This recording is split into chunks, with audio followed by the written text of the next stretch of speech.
about MPS. Yeah, thanks. So network policy server. Okay, so oh, network policy server. So today we're going to look at what is network policy server, what roles it plays in our network, and what it can be used for. But you'll see that we'll use it in our VPN as our sort of implementation. But you got to understand that MPS is more than just for VPNs, for a whole range of things, and we'll talk about some of these. So today we're going to give you an overview of what MPS is, talk about radius authentication and the different authentication methods. So let's get started. So MPS is Microsoft's radius server. You might have heard the term radius server before. Okay, there's all sorts of radius servers. There's like a Microsoft radius server, which is MPS, but there's radius servers from all sorts of other vendors. Okay, and what radius server is really there to do is to provide authentication for a network for computers it doesn't fully trust. Okay, for example, we know that when we log into these computers here, when we type in our username password, it actually sends it to our domain controllers. That means we can actually directly communicate with those domain controllers, can't we? But what if,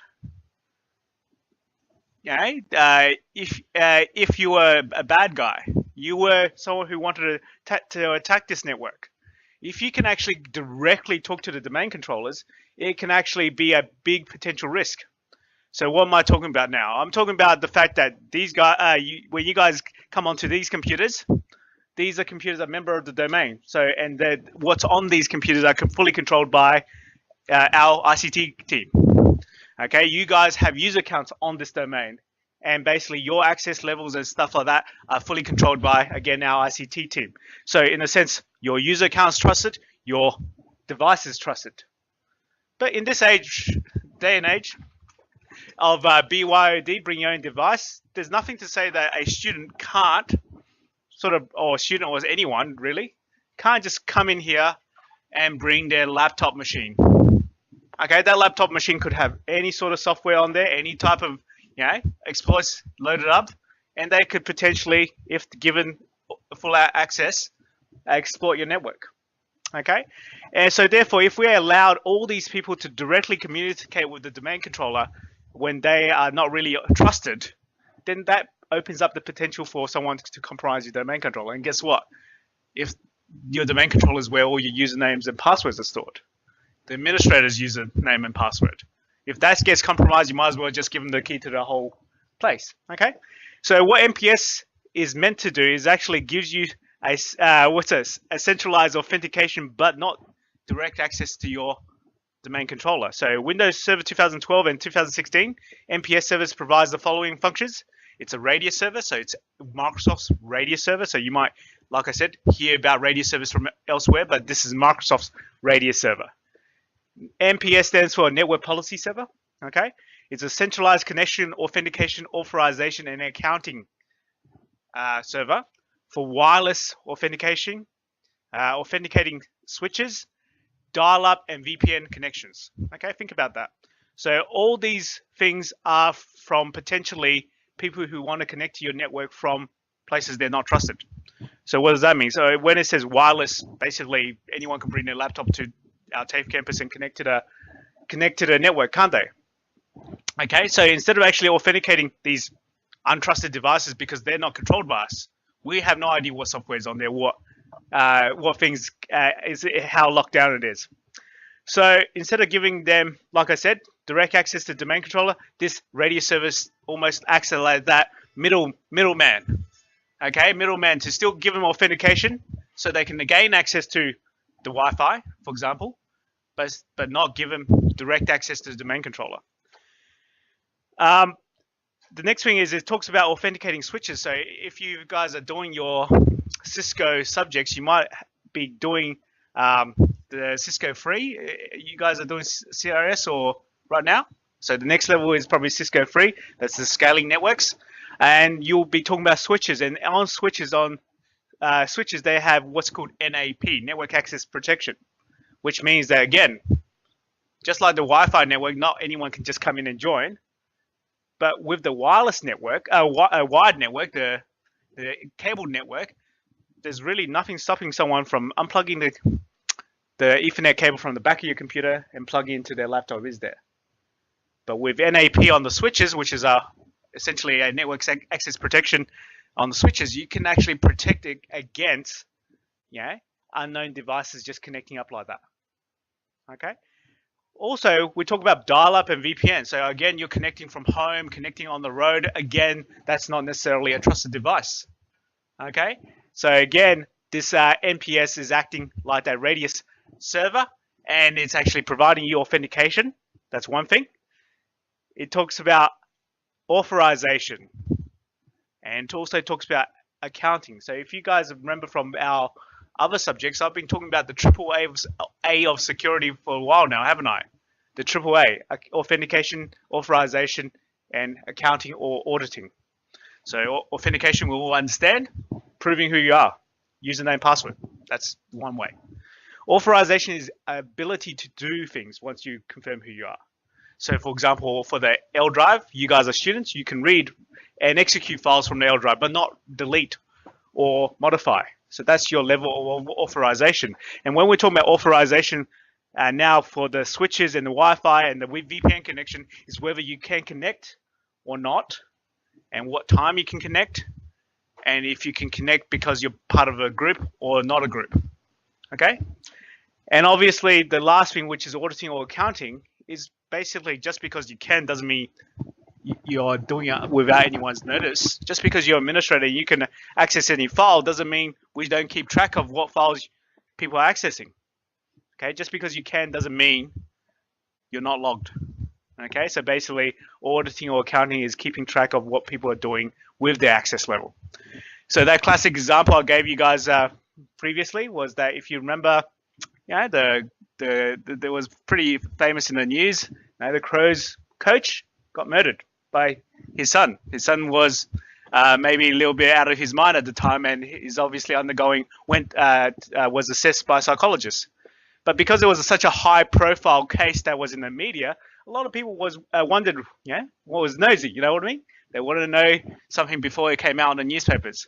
So a lot of medical practitioners around the state can actually access the medical systems, but just because they can doesn't mean they should. Okay? And basically, it came out that some people were accessing these case files, even though they had nothing to do with the case. And as a result, how did they catch them? They caught them by reviewing the auditing on these sensitive information. And basically, the disciplinary action was taken against a lot of these medical practitioners. Some people lost their jobs, I believe.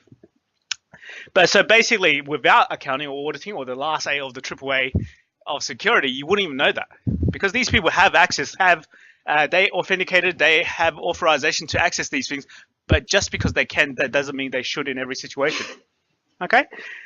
So Radius or MPS server also can act as a Radius proxy. Okay, you can also configure this MPS server to request policies that indicate which connection requests the MPS server will forward to the Radius server, and to which Radius server you want to forward the connection to.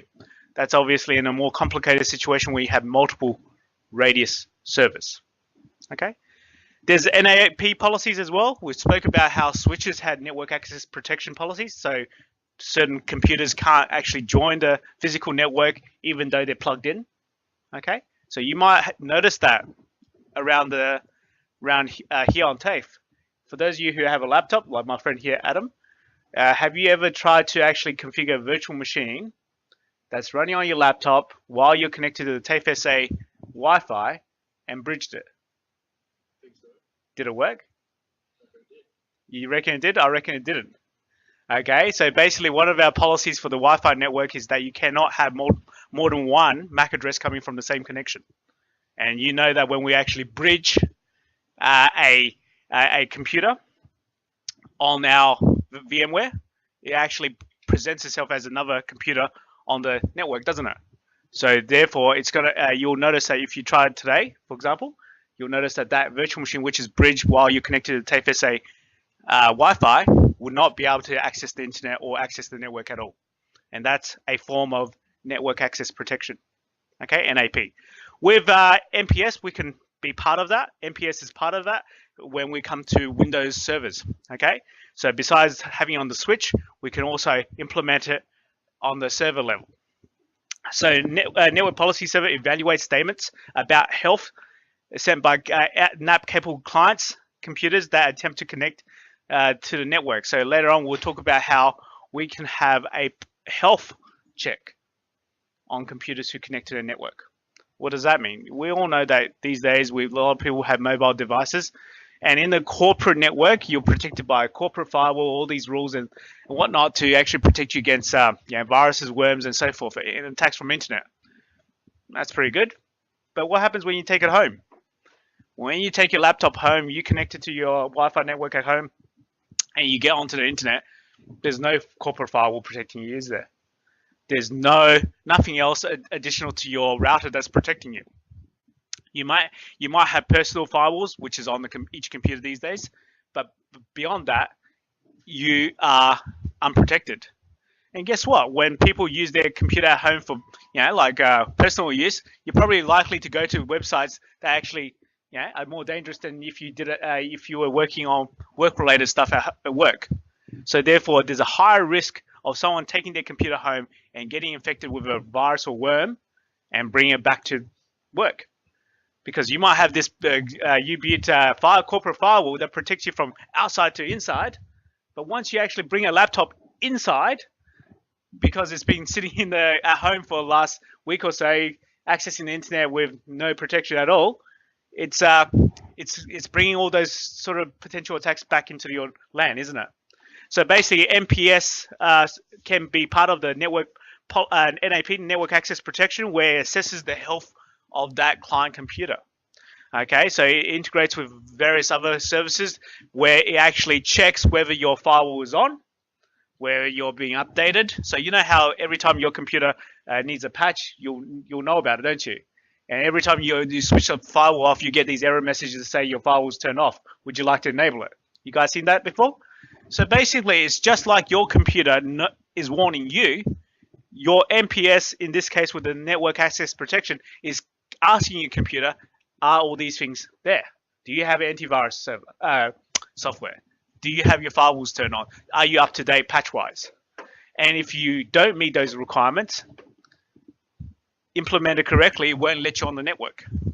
It won't let you communicate with the rest of the servers, protecting the LAN. So basically, in that situation, your client computer goes to what's called a remediation network, where it actually can download patches. You can actually, you might be asked to turn on the firewall, or the group policies might be applied to you, so you turn on the firewall, and then your antivirus might be updated. But that's what it actually can be part of. So the MPS doesn't do all of that, but MPS is part of all of that. Okay, MPS is the policy server, and if you don't know what policies are, policies is basically rules. Okay, if we have a evacuation policy, that's the rules about evacuation. If we have a drugs and alcohol policy in the classroom, that's rules about consuming drugs or alcohol in the classroom. Okay, so policy is all about rules, and MPS is the net server that actually allows you to configure those rules. Okay, then there's the enforcement. Okay, you got the rules. There's enforcement. Just like we all know that, to drive a car, we can't speed over 60. We can't drive with blood alcohol limit over 0.05. We all know those are rules, right?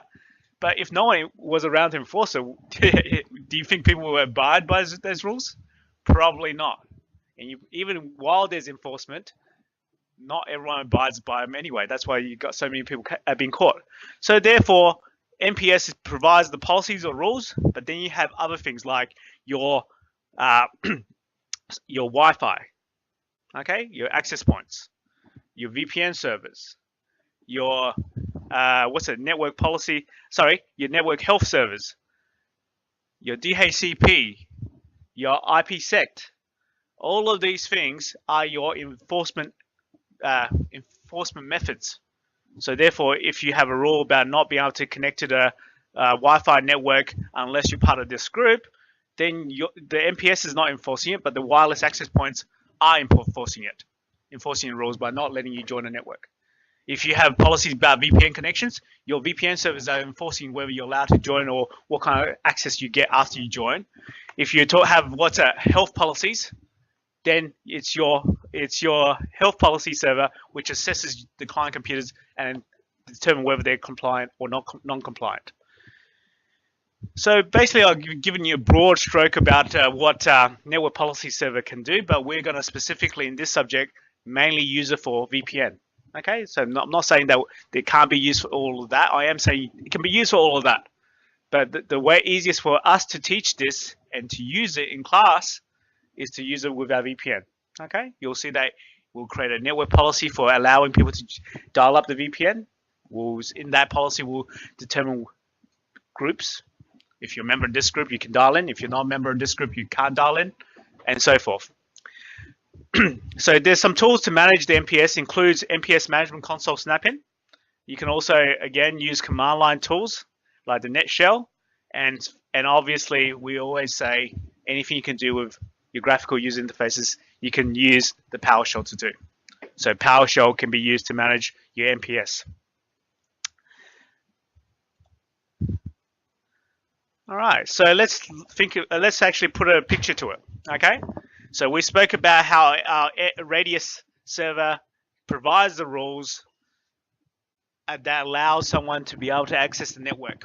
Okay, and we said that the wireless access point was an enforcement method. Okay, so let's look at this scenario. So we have a client computer, just like Adam. He's brought his laptop in today, and he wants to join the TAFE-SA network. Okay, so first of all, he finds the TAFE-SA, I think it's TAFE-SA Internet is the wireless network you join, and you try to join. Okay, when you try to join, you actually give your username and password, don't you? You use the same user password that you use to log into the computers. So at this point, you send those information. The access points, they're like stuck in the roof or in the hallways or behind the ceiling tiles. You probably see it somewhere, sometimes along the hallways and whatnot. But they don't have Active Directory on here, do they? There's no Active Directory on this specific access point. In fact, a lot of our access points in this campus are not as smart as your routers at home. They're just really antennas, okay? But they all go back to a centralized controller, which effectively is the smarts of the access point. Okay, effectively, it's just like you have your router, you're sticking antennas around the house to increase the range, but it's your router there that's got all the settings and so forth. And that's effectively how a lot of the things work in this campus. You see all these access points that look like access points with antennas and whatnot. They're really what we describe as antennas, whereas they get centrally controlled through a controller. Okay, if you guys study on and do the advanced diploma, you'll do a 6 EWS EWD, which is all teaching you how to configure the Aruba wireless, which has central controller with various access points, which are antennas. And a lot of these access points or antennas are actually power over Ethernet, which means that they don't have to have a power plug right next to them. They actually get supplied by the Ethernet cable, the power. So you can put it basically anywhere where your network cable can go. But when you actually authenticate, so this does not have Active Directory on here. So, okay, no problems. So we authenticate with our username password, but the wireless access point is not going to the DC or domain controller. It's going to send its request to the Radius server, which is our MPS. The Radius server is the MPS, the MPS is the Radius server, and this device which is using the Radius server is called the Radius client. So it's a client-server relationship. We all understand that. And basically, this Radius server has the rules about whether you're allowed to access, what time you're allowed to access, whether you're a member of this group, then you're allowed to access, and when you can access, do you have full access to the network or partial access? Okay, so basically, before it can actually, go through the rules or the authorization, what you're authorized to do, it needs to actually authenticate you, and it actually uses the Active Directory behind the scenes to authenticate you. And then it uses the rules, policies, which is configured to authorize you as to what you can actually do. Okay? So in this case, MPS is a radius server for this Wi-Fi scenario. The wireless is your enforcement mechanism, and this radius server provides the rules. Okay. What is a radius proxy? Okay, so radius, before we even talk about radius, a proxy is like a middleman. Okay, so if we just talk about the English language, I might have a proxy vote. Okay, if I own shares in a company and they're having an annual general meeting and they need to make a decision, they probably need a vote of the shareholders. But because I only got 2 shares, I don't really want to travel to Sydney to make this vote, so I might just say, hey, the board can have my proxy vote. So they can do it for me. If you like to think of a proxy as a middle person that actually acts on your behalf. Okay, like an agent would act on behalf of a MBA star to negotiate their contracts or something like that. Okay, you might even heard of the term proxy, marriage by proxy, because someone's in the war, they can't come back to get married to their girlfriend, but they married because someone else stands in for them at that point in time. So getting back to what is a radius proxy, it's basically a middleman for the radius server. A radius proxy receives these requests from those wireless access points like we talked about just then. But because it is not the radius server at that point, it is just the middleman, it actually forwards it to another radius server or another radius proxy. It's really for a more complicated situation where you have a very distributed network with differing rules and differing subnets and so forth. It's a more complicated situation where you, instead of having just a radius server, you have radius server plus radius proxies. Okay. So a radius proxy is required for offering outsourced dial-up, VPN, wireless, or network access received by service providers. Whoa, what does that mean? Well, let's think about it. What if we, TFSA, I know this is probably ridiculous, said that, hey, we're going to have a Wi-Fi hotspot for all our students all across the whole of Adelaide. Okay, wouldn't that be great? All of you guys can use your TFSA accounts and use our free hotspot for the whole of Adelaide. That's possible, definitely possible, but it'll be very expensive. Let's put it this way, TFSA can't go off and install stuff all over Adelaide, can they? But you know what I can? I can just have a partnership with Telstra. Okay, I'll have a partnership with Telstra, and wherever they've got a hotspot, I'll just allow you guys to use it. But obviously your accounts are held with us, not with Telstra. So therefore, they might have radius proxies which receive your requests to join their Wi-Fi network, like we saw in the picture. But instead of them authenticating you because they can't, they actually forward to our radius server. So that's what we're describing here. One use is for outsourced VPN or wireless network access that's provided by a provider like Telstra or Vodafone or something else. Okay. It can also be used for authentication and authorization of user accounts that are not Active Directory members. So, obviously in the previous situations, we've been talking about Active Directory accounts. What if they're not Active Directory members? Okay. It also could be used for performing authentication and authorization by using a database that is not a Windows accounts database. Again, this doesn't even have to be a Windows accounts. Okay, it could be a database like SQL Server with accounts in there. So, for example, the Learn site. The Learn site, it's integrated in our Active Directory. But if you didn't want to integrate it with our Active Directory, you can have what's called Learn-only accounts, and they are actually stored in a database of users. You can also use radius proxies for load balancing connections among multiple radius servers. So, for example, we have such a large number of users that one radius server may not be able to handle it all. So maybe we have 5. But instead of actually everyone just going to the first radius server, we could use radius proxies to actually assign them to go to different radius servers so the load is balanced across all 5. We could also use radius proxies for providing radius for outsourced service providers and limiting traffic types through a firewall. So let's get into some of the elements of a radius server. Remember we said it contains policies, which are rules. For example, if you're a member of my team, you have access to this folder. That's a rule, isn't it? Okay, we can do that quite easily in Active Directory and file sharing. We already know this kind of things. Every time we configure those permissions, we're really configuring some rules about authorization, about access levels, isn't it? So basically, instead of talking about access to files or access to uh, files and your ability, what you can do with the files, we're talking about, in this case, connection policies, connecting to VPN, connecting to wireless, connecting to the network in general. Okay. So connection request policies are a set of conditions, settings that designates which radius servers perform the authentication and authorization of the connection requests that the MPS receives from the radius clients. So some of these connection policies can include the protocol. Okay, if we want to allow communication, but we only want them to be able to communicate with HTTP.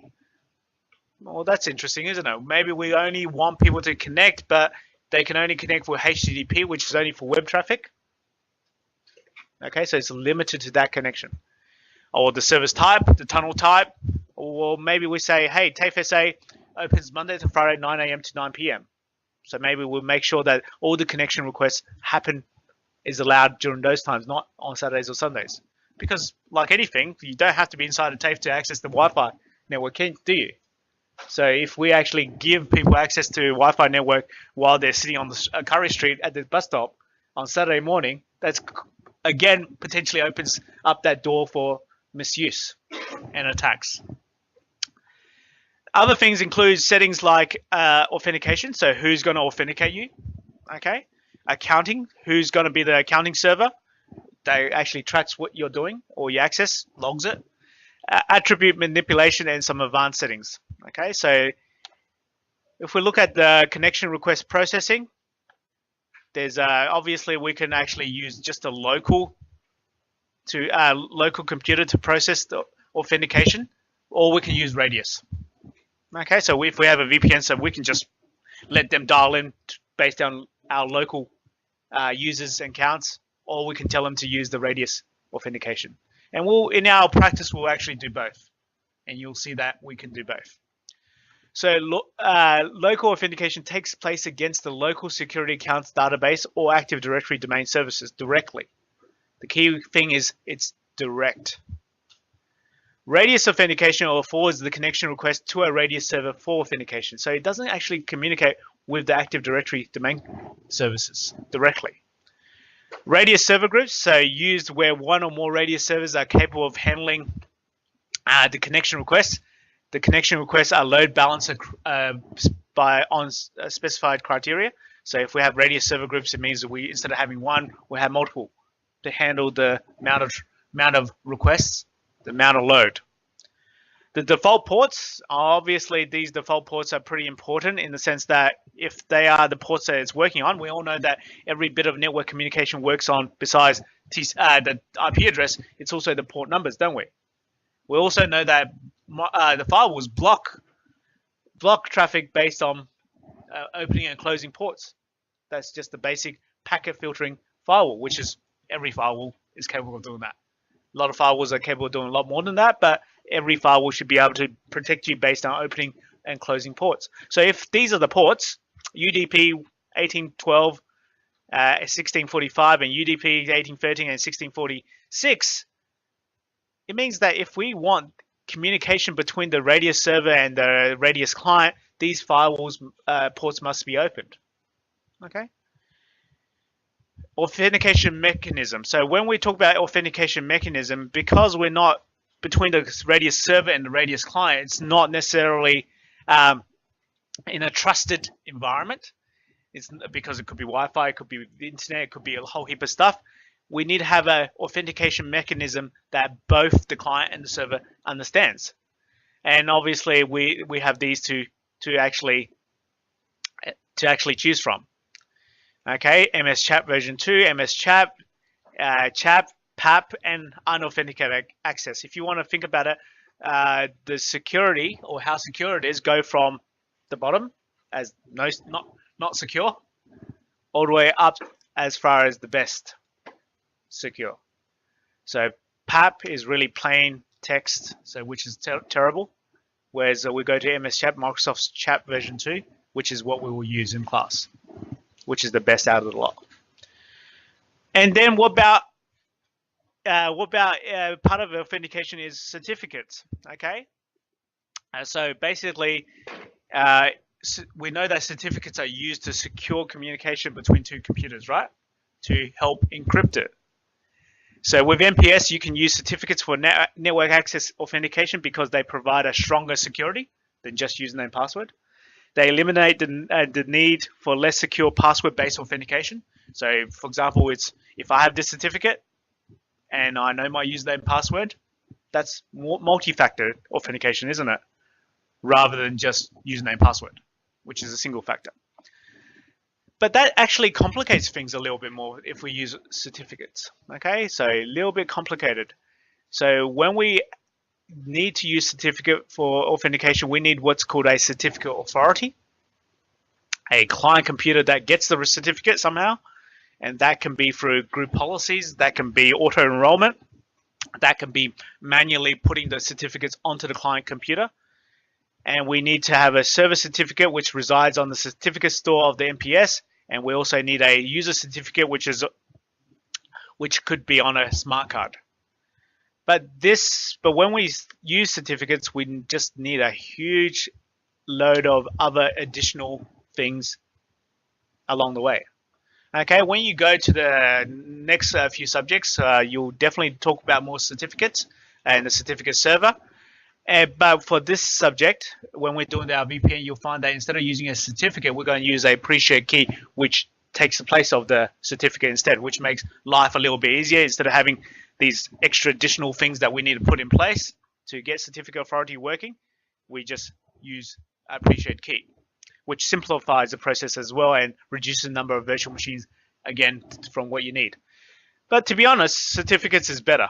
Okay, so if you were saying what would you use in a real life situation, I would prefer to use certificates because that is more secure.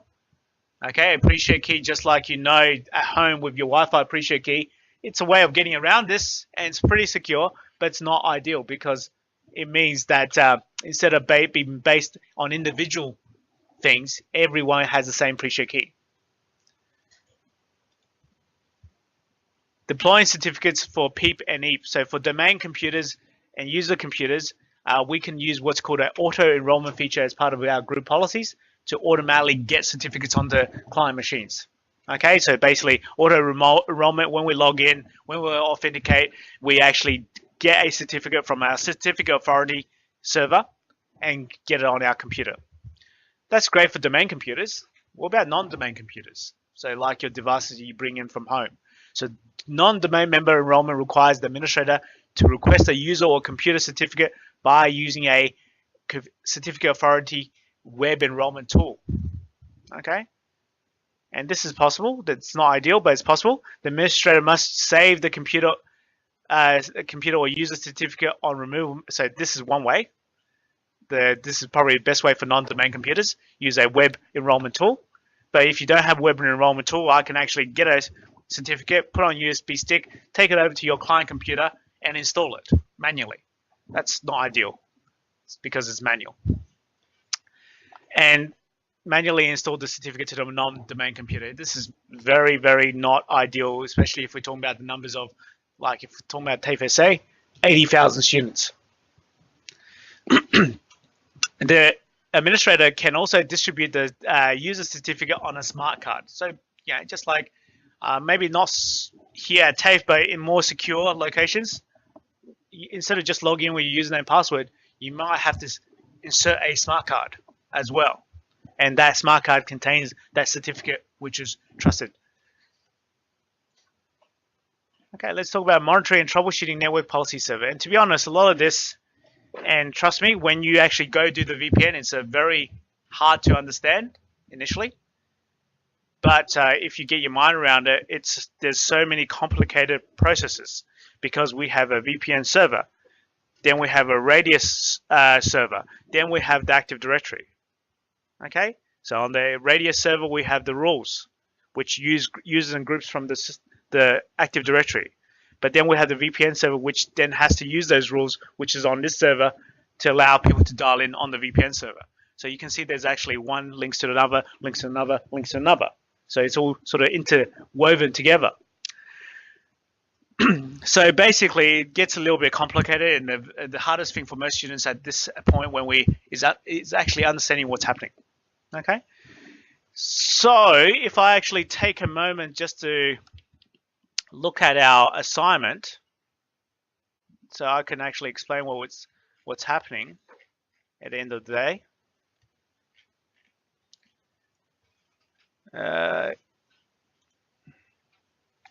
The key thing is probably visualize this picture.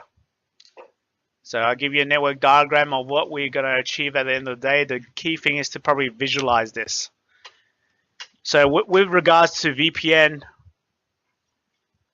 okay, VPN is virtual private network, and hopefully you guys understand that it means someone who's not on your network can dial into your network and gain access to resources in your network.